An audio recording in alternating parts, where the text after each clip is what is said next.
टांग में टांग फंसाकर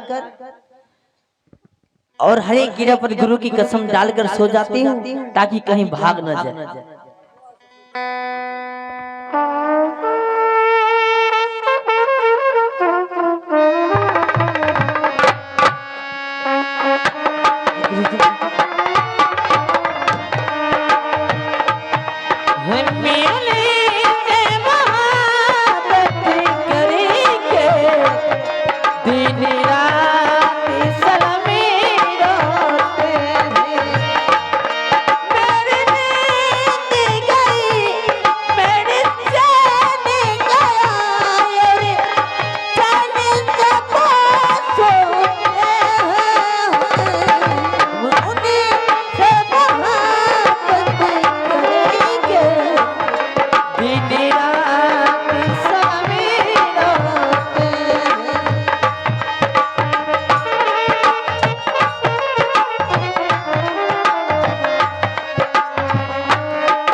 नहीं बचाना हो गुरुजी ये चला कर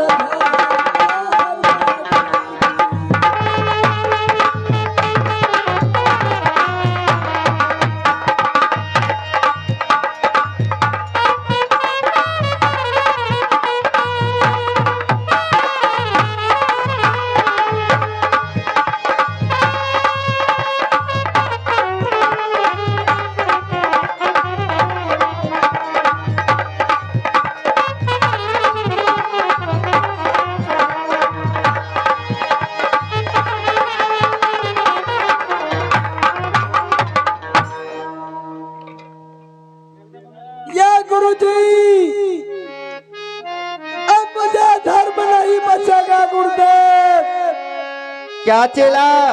हाँ गुरुजी। क्या तिरिया का फेरा में पड़ गए हो?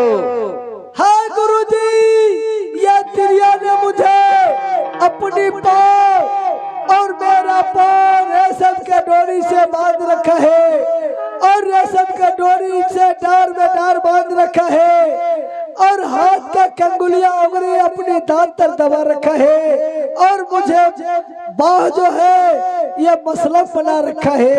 मैं गुरुदेव कैसे निकलूं? देखो चेला, तुम्हारे झोले में मोहनी कटारी है, वह बंधन को काट करके, और तुम्हारे झोले में चंदन सुपारी है, उसे मुख में डाल करके तुम वहां से निकल जाओ।